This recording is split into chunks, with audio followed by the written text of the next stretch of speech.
एक बार एक व्यक्ति एक बौद्ध भिक्षुक से कहता है, मुनिवर, मैं ज्यादा सोचने की आदत से परेशान हूं, कृपया कोई समाधान बताएं।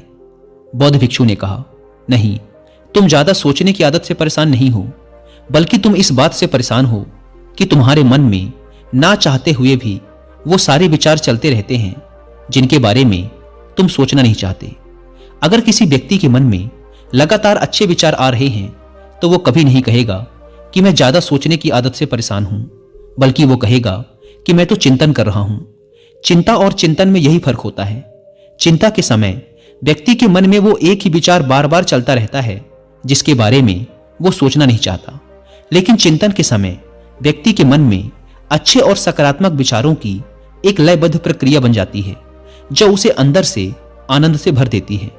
तो चिंता और चिंतन दोनों अवस्थाओं में व्यक्ति के मन में विचार ही चलते हैं, लेकिन एक अवस्था व्यक्ति के मन को आत्मग्लानि, डर और पीड़ा से भर देती है, वहीं दूसरी अवस्था उसके अंदर बीज बोती है, उसे प्रेरित करती है कुछ महत्वपूर्ण और सकारात्मक बदलाव लाने के लिए। तो तुम्हारी समस्या मन में बहुत सारे विचारों का चलना नहीं, बल्कि कुछ गलत और अनचाहे विचारों का बार बार चलना है। व्यक्ति ने कहा, मुनिवर, लेकिन यह कैसे पहचाना जाए कि कौन से विचार अच्छे हैं और कौन से बुरे? भिक्षु ने कहा, बुरे विचार वो हैं जो हमें सुख और आनंद का प्रलोभन तो देते हैं, लेकिन उनका परिणाम हमेशा दुखदायी होता है।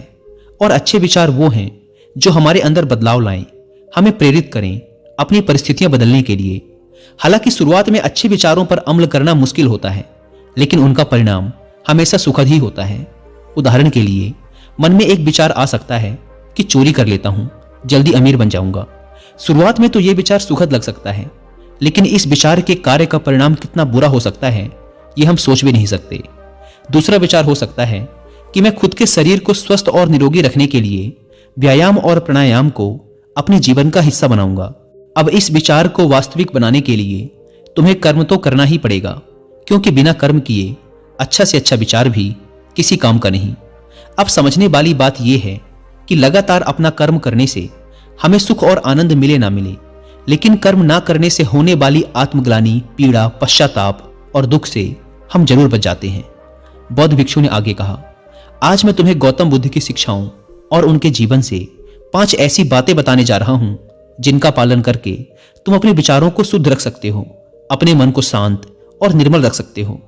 भिक्षु ने कहना शुरू किया, पहली बात, अपने शरीर को हमेशा साफ सुथरा रखें।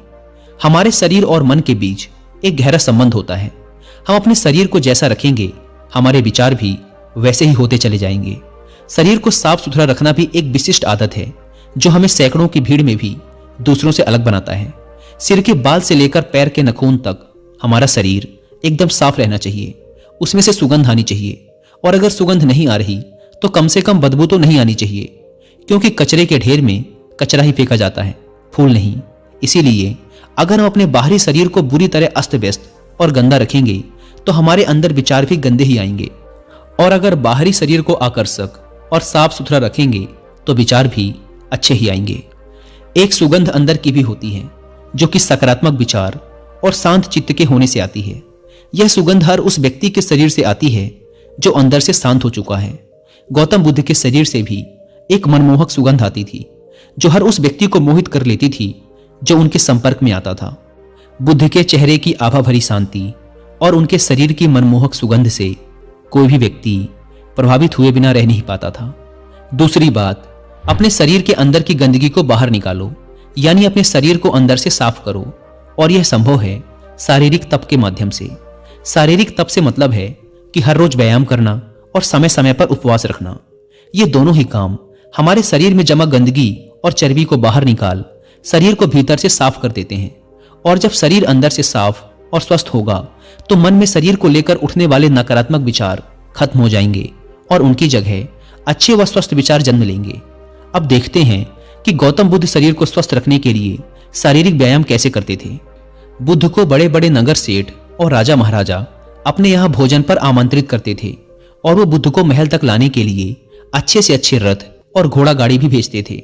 लेकिन बुद्ध कभी भी रथ या घोड़ा गाड़ी पर नहीं चढ़े, वो हमेशा पैदल ही जाते थे, फिर चाहे यात्रा कितनी ही लंबी क्यों ना हो। बुद्ध कहा करते थे कि यह शरीर बना ही परिश्रम करने के लिए है। लोग परिश्रम ना करके अपने शरीर को कमजोर, असाध्य और रोगी बना रहे हैं। पैदल चलने से शरीर को कष्ट होता है और शरीर को जितना कष्ट होता है, शरीर उतनी ही अच्छी अवस्था में रहता है। दोस्तों, एक्सपर्ट का मानना है कि फिट रहने के लिए रोज जिम में 1-2 घंटे मेहनत करके पसीना बहाना जरूरी नहीं है, बल्कि इसकी जगह अगर आप हर रोज सिर्फ 10,000 कदम चलते हैं तो यह आपके शरीर के लिए एक कंप्लीट एक्सरसाइज का काम करता है। रोजाना 10,000 कदम चलने से न केवल आपका वजन कम हो सकता है, बल्कि आप कई बीमारियों से छुटकारा पा सकते हैं। एक नॉर्मल इंसान जिसका अधिकतर समय ऑफिस में अपनी कैबिन के चेयर पर गुजरता है, उसे एक दिन में 10,000 कदम चलना शायद नामुमकिन सी बात लगे। लेकिन अगर हमें इसे अचीव करने के सही तरीके, सही रास्ते पता हों तो 10,000 कदम चलना उतना मुश्किल है ही नहीं। और हमारे लिए सही रास्ता ढूंढने का काम कुक एफएम पहले ही कर चुका है। बस आपको कुक एफएम पर हिंदी में इस ऑडियो बुक को पूरा सुनना है, जिसका नाम है guide to achieve 10,000 steps daily. इस ऑडियो बुक के लास्ट एपिसोड तक आप ये जान जाएंगे कि 10,000 कदम रोज चलने की यह छोटी सी आदत अपनाकर कैसे आप फिट और हेल्दी रह सकते हैं। और अब आप कुक एफएम पर ऑडियो सोर्स को सुनते हुए उनके नोट्स भी बना सकते हैं। साथ ही इसमें स्लीप टाइमर का ऑप्शन भी है, जिसका यूज आप सोते समय ऑडियो सोर्स को सुनने के लिए कर सकते हैं। इसमें ड्राइव मोड का ऑप्शन भी है, जो ड्राइव करते समय ऑडियो सोर्स को सुनने का आपका एक्सपीरियंस और भी स्मूथ बनाता है। और सबसे इंपॉर्टेंट बात, अभी कुक एफएम पर रिपब्लिक डे ऑफर भी चल रहा है, जिसमें आपको इसके फर्स्ट मंथ के सब्सक्रिप्शन पर मिलेगा सीधा 60% का डिस्काउंट। यानी इसके पहले महीने का सब्सक्रिप्शन जो कि पड़ता है 99 रुपीज का, आपको पड़ेगा सिर्फ 39 रुपीज का अगर आप यूज करते हैं कूपन कोड freedom60। लेकिन याद रहे, यह ऑफर सिर्फ 29 जनवरी तक ही वैलिड है, इसलिए देर ना करें। ऐप को डाउनलोड करने की link description and first comment पर मिल जाएगी। बौद्ध भिक्षु ने आगे कहा, तीसरी बात, उचित और साम्यक आहार। जैसा इंसान का आहार होता है, वैसे ही उसके विचार हो जाते हैं। इसीलिए व्यक्ति को कभी भी तामसिक और मृत भोजन नहीं करना चाहिए। उसे अपने भोजन में ज्यादा से ज्यादा जीवित वस्तुएं शामिल करनी चाहिए, यानी ऐसा भोजन जो सीधे प्रकृति से प्राप्त होता है और जिसमें जीवन होता है, क्योंकि ऐसा भोजन आसानी से पच भी जाता है और शरीर में किसी प्रकार की गंदगी भी जमा नहीं करता। दूसरी बात, भोजन को हमेशा उचित मात्रा में ही लेना चाहिए, चाहे भोजन कितना ही सात्विक और हल्का क्यों ना हो। लेकिन कभी भी अधिक मात्रा में भोजन नहीं करना चाहिए, क्योंकि अच्छी चीज की अति भी बुरा ही परिणाम देती है। भोजन उतना ही करो कि जब तुम भोजन करके उठो तो तुम्हारे अंदर भोजन करने की थोड़ी सी भूख शेष रहनी चाहिए।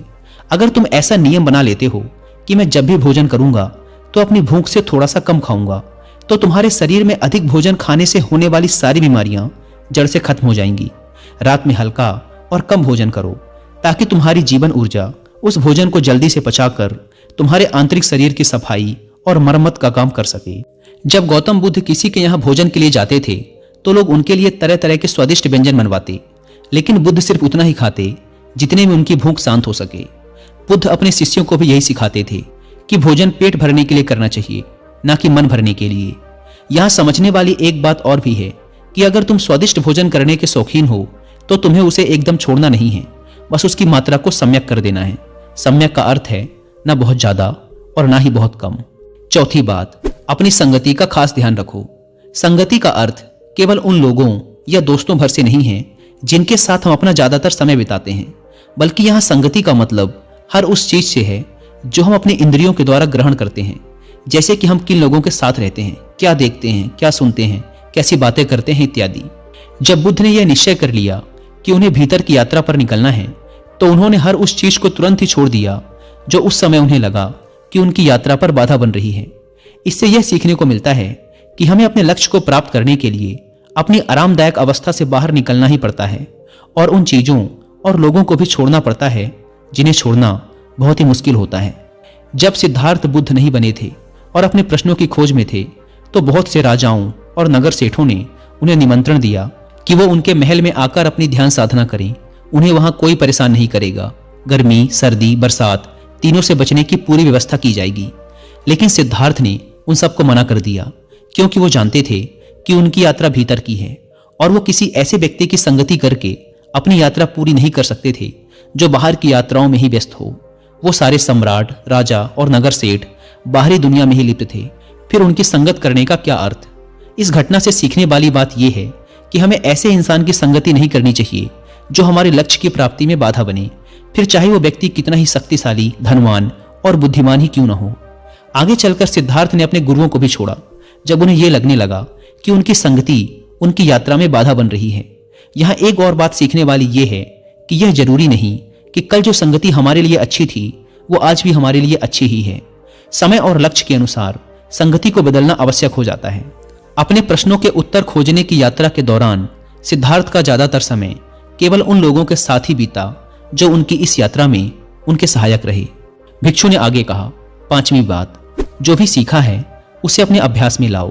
तुमने ध्यान साधना के बारे में सुन लिया, लेकिन अगर तुमने उसे अपने जीवन में उतारा नहीं, यानी ध्यान किया ही नहीं, तो फिर सुनने का क्या लाभ। अच्छा देखने और सुनने के बाद भी लोगों की जिंदगी में बदलाव ना आने का यही एकमात्र कारण है कि लोग अच्छा देखते और सुनते तो हैं, लेकिन वो उसे अपने जीवन में रूपांतरित नहीं करते और फिर शिकायत करते रहते हैं कि जिंदगी में बदलाव नहीं आ रहा। इसीलिए जो भी अच्छी संगति में सीखा है उसे अपनी जिंदगी में उतारो भी। गौतम बुद्ध की यह सबसे बड़ी खासियत थी कि अपने ज्ञान की खोज के दौरान उनके गुरु उन्हें जो भी सिखाते वो तुरंत ही उस पर काम करना शुरू कर देते। वो कभी भी आज का काम कल पर नहीं टालते थे। इससे उन्हें तुरंत ही यह पता चल जाता कि कौन सी चीज काम की है और कौन सी नहीं। इसीलिए जो भी अच्छा सीखा है उसे कर्म के द्वारा व्यक्त करो। एक बात और, कुछ लोग काम वासना के विचार को गलत समझते हैं, लेकिन काम वासना का विचार आना गलत नहीं है जब तक कि तुम उसे अति में ना सोचने लगो।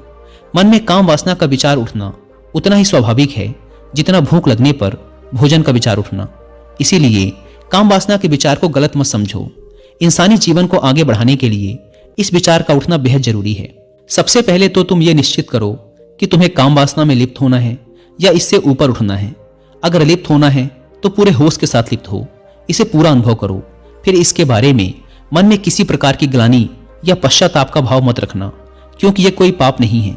और अगर तुम्हारा लक्ष्य इससे ऊपर उठना है तो फिर सीखो कि कैसे काम वासना से ऊपर उठा जा सकता है। अगर तुम इन 5 बातों को अपने जीवन में उतार लेते हो तो तुम्हारे दिमाग में अच्छे विचारों का एक चक्र बन जाएगा। फिर चाह कर भी तुम्हारे दिमाग में बुरे विचार नहीं आएंगे जब तक कि तुम इन आदतों को दोबारा से छोड़ ना दो। बौद्ध भिक्षु के मुंह से ये सारी बातें सुनकर उस व्यक्ति को अपने प्रश्नों का उत्तर मिल चुका था। उसने बौद्ध भिक्षु का धन्यवाद किया और वहां से चला गया। दोस्तों, मुझे पूरा भरोसा है कि आपको इस वीडियो से बहुत कुछ सीखने को मिला होगा। और जाने से पहले एक बार फिर याद दिला दूं कि कुकू एफएम पर हिंदी में guide to achieve 10,000 steps daily audio book को सुनना ना भूलें। और फर्स्ट मंथ के सब्सक्रिप्शन पर 60% डिस्काउंट के लिए फ्रीडम 60 कूपन कोड का इस्तेमाल जरूर करें। धन्यवाद।